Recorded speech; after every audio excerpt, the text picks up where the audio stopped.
Film industry में काम करते करते कभी ऐसा कोई डायरेक्टर मिला जिसके बारे में आपको लगा हो कि ऐसी बात कर दी, इसका तो गला दबा दूं? हाँ। तो कभी ऐसा नहीं हुआ कि किसी ऐसे हादसे की वजह से कोई फिल्म छोड़नी पड़ी हो? नहीं, मैंने छोड़ी भी है, फिल्में छोड़ी हैं, उन डायरेक्टर्स के साथ काम नहीं किया। उसके बाद मैं सेट से वॉक आउट कर गई हूँ। मैं बहुत सेल्फ रिस्पेक्टिंग हूँ। मेरा आत्मसम्मान मेरे लिए सबसे ज़रूरी होता है।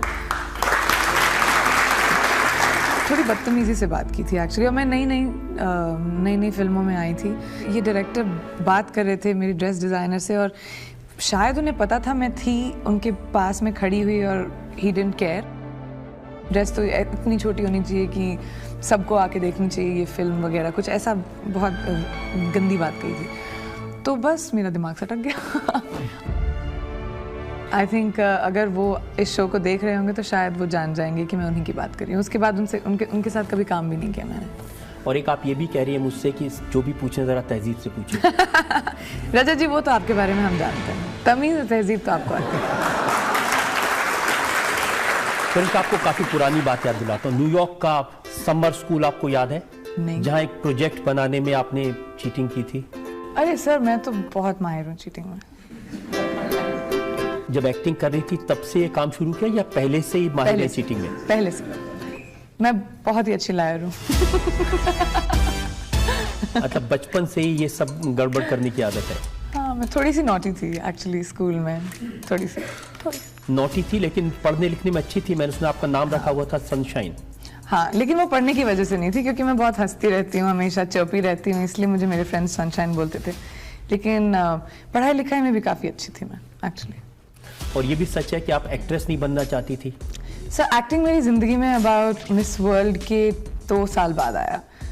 इससे पहले मैं इंजीनियर बनना चाहती थी, एरोनॉटिकल इंजीनियर बनना चाहती थी, साइंस की स्टूडेंट थी। 17 साल की थी जब मैं मिस वर्ल्ड बनी, और आई थिंक एट 17 आपको खुद नहीं पता होता कि क्या हो रहा है ज़िंदगी में, और मेरी पूरी ज़िंदगी बदल गई थी। जो लोगों की नकल उतारने की आदत है, ये आपको बचपन से थी? हाँ, ये भी बचपन से थी, लेकिन ये थोड़ी ना सोचा था कि एक्टर बनूंगी। आजकल तो देखिए एक्टिंग एक प्रोफेशन बन गया है, तो नकल तो मैं हमेशा नकल कर सकती। उदाहरण देखा हमने बैक स्टेज शो में, आपने शाहरुख खान की नकल उतारी।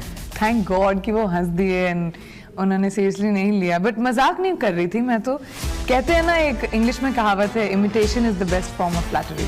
कटरीना ने आपके साथ काम करने से इनकार कर दिया है? मुझे नहीं लगता कि कोई भी एक्ट्रेस मेरी वजह से फिल्म को, एंड कटरीना बहुत ही ज़्यादा बड़ी स्टार है, आई डोंट थिंक वो ऐसा करेंगी। अच्छा, अगर वो नहीं करेंगी, बताइए करीना क्यों करेंगी? अभी वो भी आपको उनसे पूछना चाहिए। आप सबके सवाल मुझसे पूछ रहे हैं, मैं अदालत में हूँ कि वो? मैं आपसे पूछ रहा हूँ कि जिनके नाम कैसे होते हैं, कटरीना, करीना, कंगना, सबको आपसे प्रॉब्लम होती है? कंगना को मुझसे प्रॉब्लम है? नहीं, ये आप क्या कह रहे हैं? कंगना को मुझसे कब से प्रॉब्लम हो गई? इस जवाब से पता चला कि बाकी दोनों से तो है। तो आप ये कहती हैं कि मैं ही हूँ नंबर 1 और मेरे आगे कोई नहीं?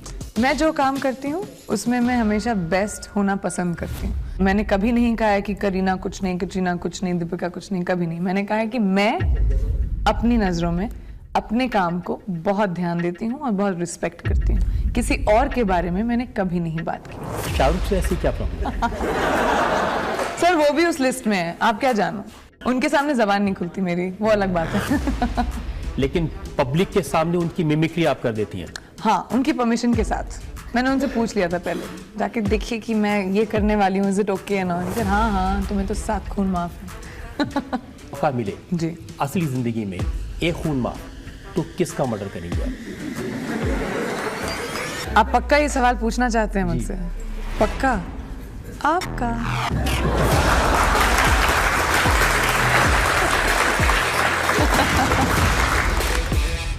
आपकी अदालत 29 years of glory।